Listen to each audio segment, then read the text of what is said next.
দেখা যাচ্ছে না কিছু।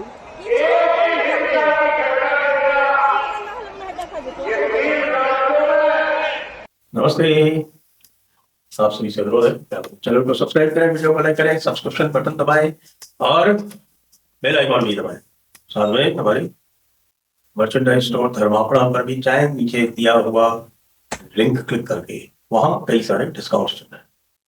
तो बंगाल में इलेक्शन अब परवान चढ़ने लगा है। परवान यूं चढ़ने लगा है कि भाई देखिए, दीदी तो जगह जगह जा ही रही है और जोर जोर से चिल्ला ही रही है और चिल्ला चिल्ला के जो उनका अपना डेस्परेशन है वो भी दिखा रही है। लेकिन कल प्रधानमंत्री मोदी की 3 रैलीज हुई और वो बड़ी ही अवस्था भाई।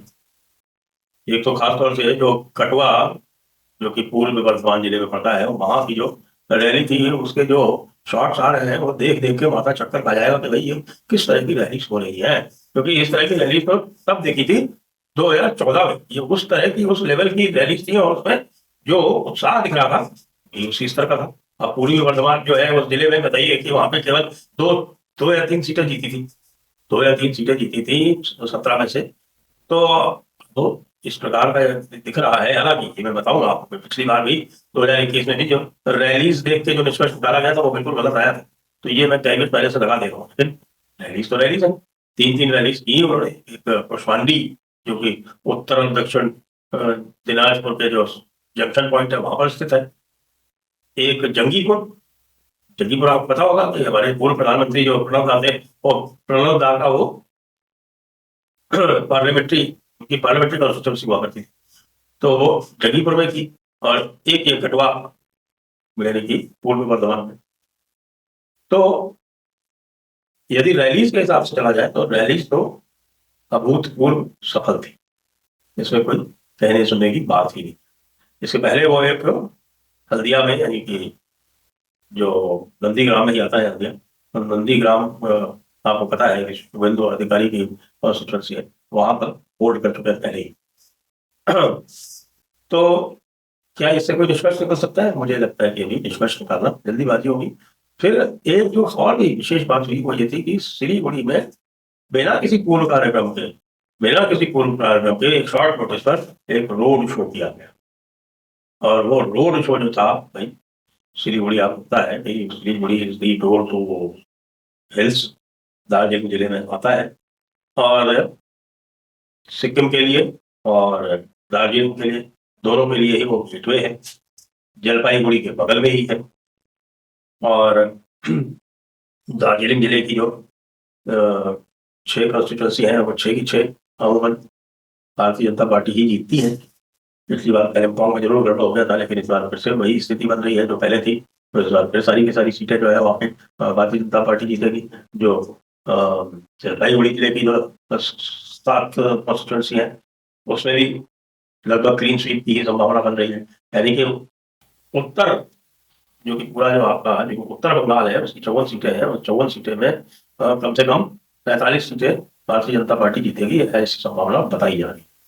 तो इसको लेके जो बंगाली मीडिया है उसमें फाल मच गया।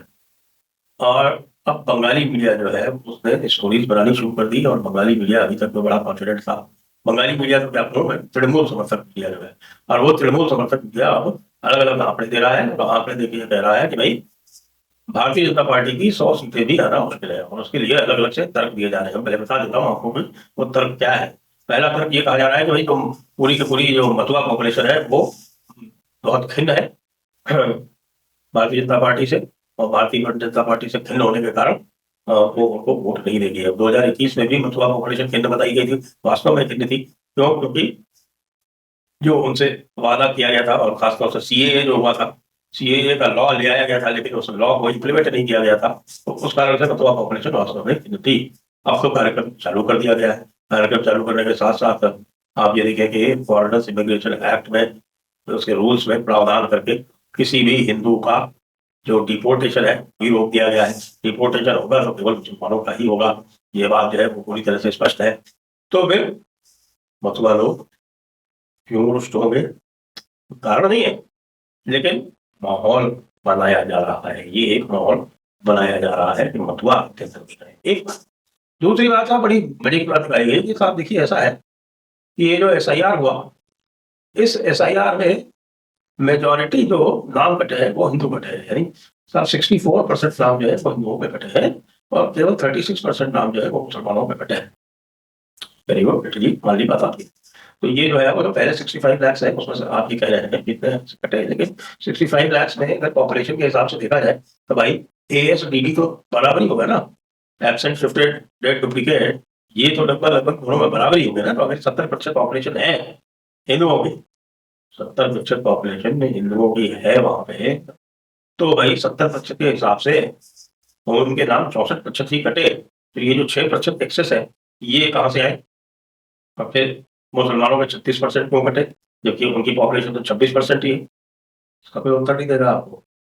और बाद में जो 27 लाख है उनमें से 90% मुस्लिम नाम कटे, इसका उत्तर कौन देगा? तो इसको, अब वो फतवा वाली जो बातें कर रहे हैं इसको मिला के ये एक पूरा नैरेटिव बना दिया भाई मैंने कि नहीं भाई देखिए अब तो जीतना मुश्किल है, ये पूरा का पूरा जो प्रेसिडेंसी एरिया है, ग्रेटर कोलकाता एरिया है, यहाँ पे तो स्वीप करेगी करेगी। अच्छा भाई स्वीप कर भी लो मान लो, पिछली बार 109 सीटें थी, उनमें से 99 वो जीती थी तृणमूल कांग्रेस।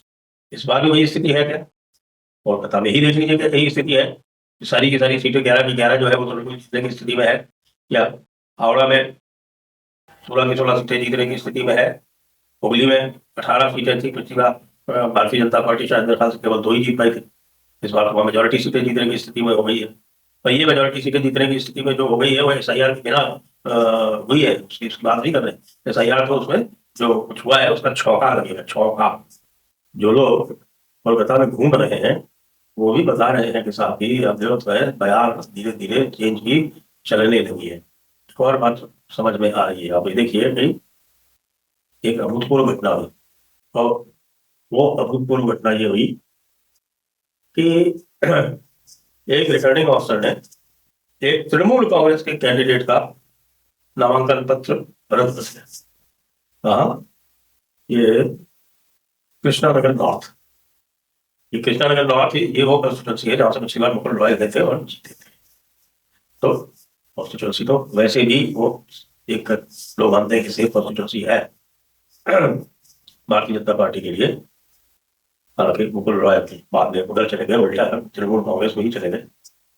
लेकिन किसी भी अधिकारी की ये हिम्मत हो जाए, किसी भी अधिकारी की ये हिम्मत हो जाए कि वो तृणमूल के कैंडिडेट का पर्चा रद्द करते हैं।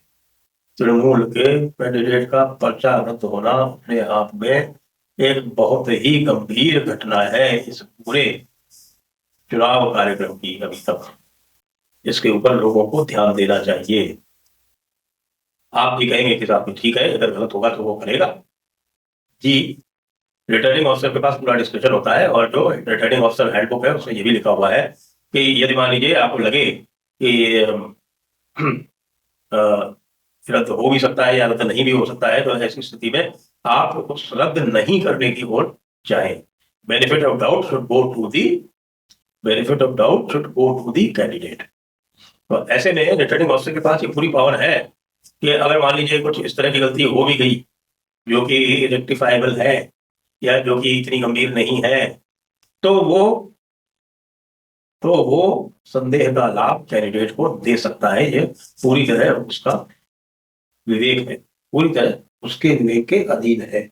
और ऐसे में भी वो स्ट्रिक्ट इंटरप्रिटेशन करके उसको रिजेक्ट कर दिया, ये दिखाता है कि अब हवा नीचे तक चली गई है। लोग बता रहे हैं पुलिस का बिहेवियर चेंज है। कल एक घटना हुई और वो भवानीपुर क्षेत्र में हुई, जहां पर तृणमूल के किसी व्यक्ति ने जो साधु कुछ लोग भगवत गीता बांट रहे थे उनके ऊपर हमला किया। लेकिन उसके बाद फिर जो पुलिस थी वो एक्टिव हुई और एक्टिव होके उस साधु से कंप्लेंट लेने गई। साधु ने कंप्लेंट लेने से मना किया। उसके बाद भी व्यक्तियों को ढूंढा जा रहा है और उनके ऊपर कार्रवाई की जाएगी। कम से कम ये समझ लीजिए कि जो प्रिवेंटिव कार्रवाई है वो तो अब होके रहेगी, वो बच नहीं सकती। और ये मैं आपको बता चुका हूँ कि इस समय ECI का आतंक जो है वो सारे रिटर्निंग ऑफिसर पर और खास तौर से जो नीचे की पुलिस है उसके ऊपर है। तो इसलिए ये जो मीडिया कहानी बुन रहा है फेवर में ममता दीदी के, वो मुझे लगता है सही नहीं है।